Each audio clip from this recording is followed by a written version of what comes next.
So this is a story of America. एक इंसान था, एक बार उसने महंगी कार खरीदी।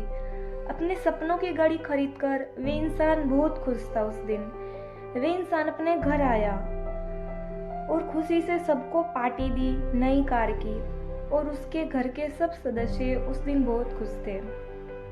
वे इंसान जब आराम करने गया और सो गया, और अगली सुबह वे जब उठा तो खुद की मनपसंद कार देखने के लिए वे कार पार्किंग में जा पहुंचा। और कार पार्किंग में जो दृश्य था वे देखकर वे इंसान बहुत आश्चर्यचकित रह गया। उस इंसान का 5 साल का बेटा हाथ में एक नुकीला पत्थर लेकर उस पत्थर से गाड़ी पर कुछ लिखने की कोशिश कर रहा था। वे इंसान बहुत ही गुस्से में आ गया। गुस्से में अंधा होकर उस छोटे बच्चे को धक्का दे दिया उस इंसान ने, और कार देखने लगा कि कहीं इसने कार में कुछ खरोच तो नहीं कर दी, कहीं गाड़ी में इसने नई गाड़ी में कुछ खराब तो नहीं कर डाला। इतने में वे छोटा बच्चा जोर जोर से रोने लगा, और उस इंसान ने जैसे ही पीछे देखा तो उस बच्चे को काफी चोट लगी थी।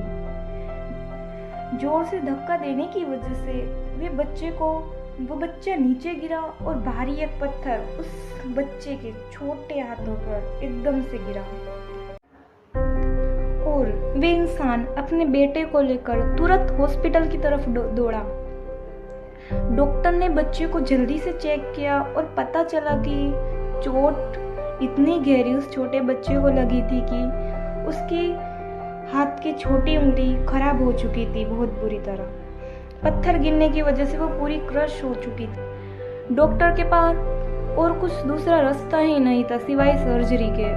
उस बच्चे की उंगली डॉक्टर को काटनी पड़ी। जब बच्चा होश में आया, अपने पास अपने पिता को देखकर बोला, पापा, आपकी न्यू कार खराब करने का मेरा कोई इरादा नहीं था, सॉरी पापा। छोटा बच्चा निर्दोष होकर बोला, पापा, मेरी पिगी बैंक में से पैसे निकालकर हम अपनी कार ठीक करवा लेंगे। लेकिन पापा, ये जो डॉक्टर ने मेरी नई उंगली कट कर दी है, ये मेरी कब आएगी?